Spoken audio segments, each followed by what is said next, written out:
Bismillahirrahmanirrahim. Alhamdulillahirabbil alamin wassalatu wassalamu ala asyrafil anbiya wal mursalin sayyidina Muhammadin wa ala alihi wa sahbihi ajma'in wa ba'du. Assalamualaikum warahmatullahi wabarakatuh.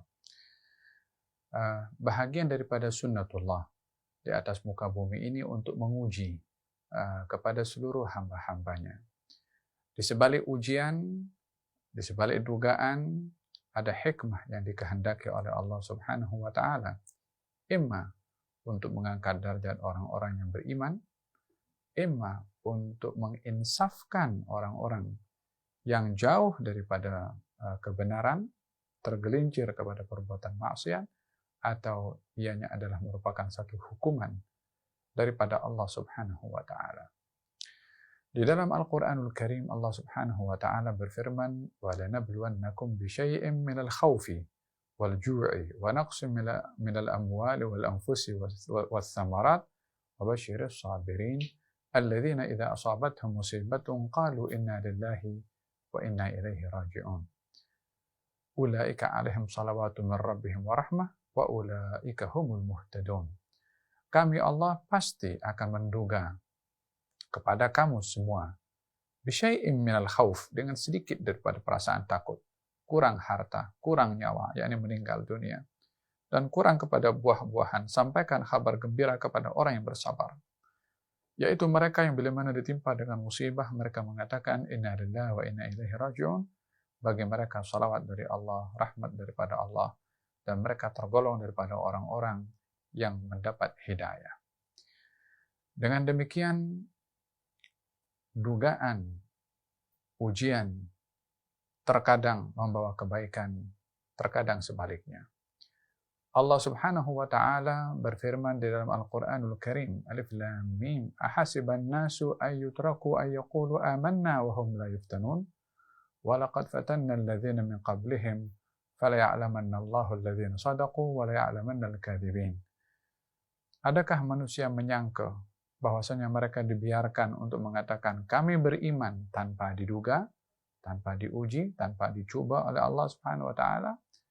Kami telah menduga dan menguji kepada umat-umat sebelum kamu untuk kami dapat mengetahui siapakah di antara mereka yang benar-benar dalam beriman dan siapa di antara mereka yang dusta di dalam imannya.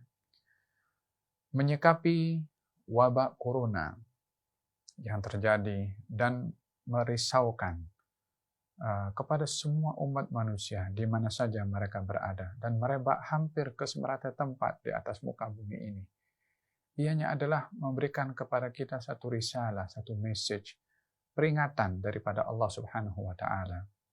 Di dalam Al-Qur'anul Karim Allah Subhanahu wa taala berfirman, "Wa ma nursulu bil ayat illa takhwifa."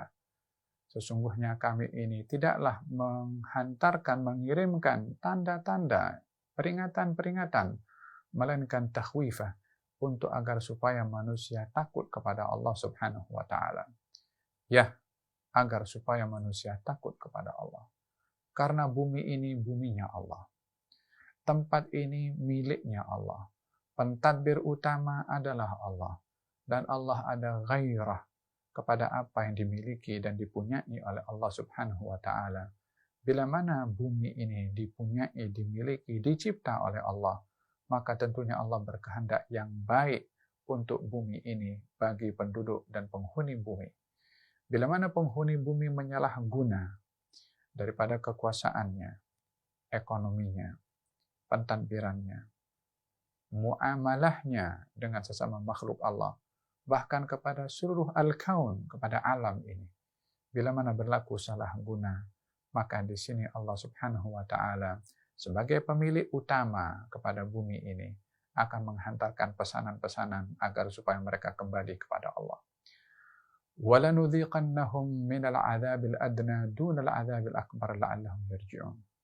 Kami pasti akan memberikan rasa kepada mereka daripada azab yang kecil, yang sedikit, bukan azab yang besar, agar supaya mereka kembali kepada Allah Subhanahu wa taala. Walau yu'akhidullahu an-nasa bima kasabu ma taraka 'ala dhahriha min dabbah walakin yu'akhiruhum ila ajalin musamma. Kalau Allah akan menghukum kepada semua yang dilakukan oleh manusia daripada kerosakan maksiat, dan akan segerakan dihukum oleh Allah, maka akan dibinasakan seluruhnya oleh Allah Subhanahu wa taala. Akan tetapi ditunda oleh Allah sampai kepada waktu dikehendaki. Terkadang Allah hantarkan sedikit sahaja, tidak dibinasakan disebabkan kerosakan yang dilakukan oleh manusia, disebabkan perbuatan kemungkaran yang dilakukan oleh manusia. Dihantar sedikit peringatan oleh Allah, tidak dibinasakan, dan Allah sudah pun memberikan jaminan kepada baginda Rasulullah untuk tidak menghukum umat ini secara menyeluruh dengan kebinasaan. Tapi sedikit dihantarkan. Tujuannya adalah untuk manusia insaf dan kembali kepada Allah Subhanahu wa taala. Mari kita bersama-sama merenungi hikmah dan risalah di sebalik apa yang berlaku daripada penyakit atau wabak corona yang tersebar ini. Agaknya apa yang perlu kita ambil hikmah dan pengajaran dan ibrah daripada peristiwa ini? Ya, bila mana ianya dikatakan sebagai satu dugaan, ia memang dugaan dari Allah. Namun di sebalik dugaan dan cobaan serta peringatan yang kita sendiri sebagai manusia risau dan takut akan apa yang sedang berlaku. Namun pada masa yang sama, kita ingin mencari aspek rahmat daripada Allah melalui dugaan yang diberikan oleh Allah. Ingin melihat sudut maha penyayangnya Allah Subhanahu wa taala kepada hambanya dengan diberikan peringatan agar supaya manusia melihat rahmatnya Allah ketika berhadapan dengan dugaan yang juga datang daripada Allah Subhanahu wa taala. Ya, Allah menginginkan kepada kita untuk tidak terlalu jauh daripada Allah. Allah berkehendak untuk kita tidak terlalu melawan kepada Allah dengan maksiat yang kita lakukan. Dan ianya adalah bahagian daripada rahmat yang terkadang seseorang itu bila mana sakit dan diberi obat, mungkin obat itu menyakitkan diberikan oleh dokter, tujuannya adalah untuk terselamat daripada penyakit yang lebih berbahaya atau kemudaratan yang lebih besar. Dibagi obat, sakit rasanya, pahit rasanya, namun membawa kebaikan dan kesembuhan. Ianya adalah bahagian daripada rahmat Allah Subhanahu wa taala kepada kita dengan dihantarkan sedikit daripada peringatan berupa wabak corona ini untuk kita kembali kepada Allah Subhanahu wa taala dan tidak jauh daripada Allah Subhanahu wa taala. Kita melihat di dalam Al-Quranul Karim ketika beberapa peristiwa berlaku yang menjadi sebab keselamatan mereka daripada musibah yang berlaku adalah doa. Pernah berlaku banjir di zaman baginda Rasulullah SAW yang menyelamatkan kaum muslimin waktu itu adalah doa Nabi ketika berdoa, Allahumma hawalaina wala alaina. Ya Allah, hawalaina, yakni bawalah banjir ini kepada tempat yang jauh daripada kami dan tidak menimpa kepada kami. Akhirnya banjir itu pun dipindahkan oleh Allah Subhanahu wa taala. Nabi Nuh alaihissalam ketika membawa orang-orang beriman bersama dengan beliau di Bahtera, maka yang menyelamatkan Bahtera Nabi Nuh dengan ombak yang begitu dahsyat adalah doa yang dipohonkan oleh Nabi Nuh alaihissalam. Bismillah majraha wa mursaha inna rabbi laghafurur rahim. Bismillahi majraha wa mursaha inna rabbi laghafurur rahim.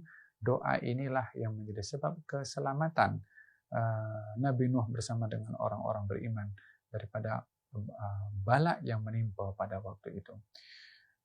Kadang-kadang ditunjukkan oleh Allah Subhanahu wa taala bala menimpa kepada seseorang untuk menginsafkan orang lain. Bukankah kita dalam kisah Qarun ketika berjalan dengan kekayaannya, dengan kesombongannya di hadapan orang-orang yang susah, orang-orang yang miskin. Kemudian ketika orang-orang miskin nampak Qarun berjalan dengan hartanya, mereka mengatakan, ya laitalana utiya mithla ma utiya Qarun, andailah kita ini mendapatkan pemberian seperti mana diberikan kepada Qarun, nakkan kekayaan seperti mana yang ada kepada Qarun. Fakhasafna bihi wa bidarihi al-ardh. Ketika ditenggelamkan, ditelan oleh bumi sebagai hukuman daripada Allah, dan mereka menyaksikan bagaimana harta Qarun dengan karunnya sekali ditelan oleh bumi, Mereka yang tadinya menginginkan seperti mana Qarun memiliki harta begitu banyak, setelah melihat hukuman Allah kepada Qarun, mereka mengatakan Allah adalah yang maha memberi rezeki, memberikan rezeki kepada siapa yang dikehendaki dan tidak memberi rezeki kepada siapa yang dikehendaki. Sudah insaf dan menerima dengan apa yang diberikan oleh Allah Subhanahu wa taala kepada mereka berupa rezeki. Setelah apa mereka insaf? Setelah melihat hukuman yang Allah tunjukkan kepada Qarun. Dengan demikian, hukuman, dugaan adalah merupakan hantaran dan peringatan daripada Allah Subhanahu wa taala untuk kita kembali kepada Allah Subhanahu wa taala. Di dalam Al-Qur'anul Karim, Allah Subhanahu wa taala mengajarkan kepada kita bagaimana supaya doa yang kita pohonkan kepada Allah itu adalah doa yang terus. Di dalam hadis Nabi Muhammad SAW, beliau bersabda, tidaklah turun bala melainkan disikapi atau dihadapkan dengan doa. Yakni kalau bala dihadapkan dengan doa, mereka berdua antara doa dengan bala ya'talijan. Yakni mereka menginginkan yang satu memenangi kepada yang lain. Bermakna sebesar mana bala dugaan diberikan oleh Allah, diperlukan ketulusan dan kesungguhan doa yang menyamai besarnya itu bala. Semakin besar itu bala, dituntut kepada kita besarnya doa yang kita ingin pohonkan kepada Allah dengan ikhlas dan dengan sungguh-sungguh. Maka bila mana adanya kekuatan doa yang sungguh-sungguh seperti mana besarnya bala, maka doa akan memenangi kepada bala. Tapi bila mana doanya tidak kuat, doanya tidak khusyuk, tidak sungguh-sungguh, maka tidak dapat menyaingi akan besarnya bala yang diturunkan oleh Allah. Kalau kita melihat di dalam Al-Quranul Karim, Allah Subhanahu wa taala menceritakan tentang Nabi Ayyub alaihissalam, wa ayyuba idh nada rabbahu anni massani ad-durru wa anta arhamur rahimin. Kalau Ayyub, yakni Nabi Ayyub ketika nada, bermunajat, berdoa, memanggil kepada Tuhannya, apa katanya ketika berdoa kepada Allah?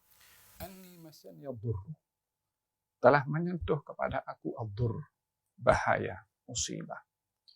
Wa anta arhamur rahimin, dan engkau ya Allah yang maha pengasih daripada seluruh yang mengasihi. Menisbahkan kepada dirinya satu keadaan yang dia tak boleh berbuat apa-apa. Menisbahkan kepada dirinya tidak lagi boleh apa yang nak dibuat. Massani ad-durr, yakni bahaya, perkara yang membinasakan sudah menyentuh kepada aku. Sementara engkau adalah yang maha mengasihi daripada seluruh yang maha pengasih. Perasaan tidak ada lagi selain daripada Allah yang akan menyelamatkan, itu perlu ada kepada seseorang ketika berdoa kepada Allah. Apa yang berlaku kepada Nabi Ayyub ketika berdoa demikian? Fastajabna lahu fakashafna ma bihi min dhurrin. Dan kami terima doa Nabi Ayyub. Fakashafna bihi, dan kami angkat apa saja bahaya yang menimpa kepada Nabi Ayyub. Kita ingin mengambil hikmah daripada doa Nabi Ayyub alaihissalam yang begitu telus dan begitu ikhlas dan menunjukkan kita ini hamba yang tak ada apa-apanya. Hamba yang hanya memerlukan bantuan daripada Allah. Anni massani ad-durru wa anta arhamur rahimin. Fastajabna lahu, dan kami terima doa Nabi Ayyub alaihissalam. Kita bersama-sama ingin mengambil etibar daripada risalah yang dihantarkan oleh Allah Subhanahu wa taala kepada kita untuk kita kembali kepada Allah. Kita bermunajat kepada Allah dan kita berdoa kepada Allah, merayu kepada Allah. Tiada sesiapa yang boleh menyelamatkan kita kecuali Allah, dan tiada sesiapa yang untuk kita ingin minta kecuali kepada Allah, dan tiada tempat untuk kita bersandar kecuali kepada Allah Subhanahu wa taala.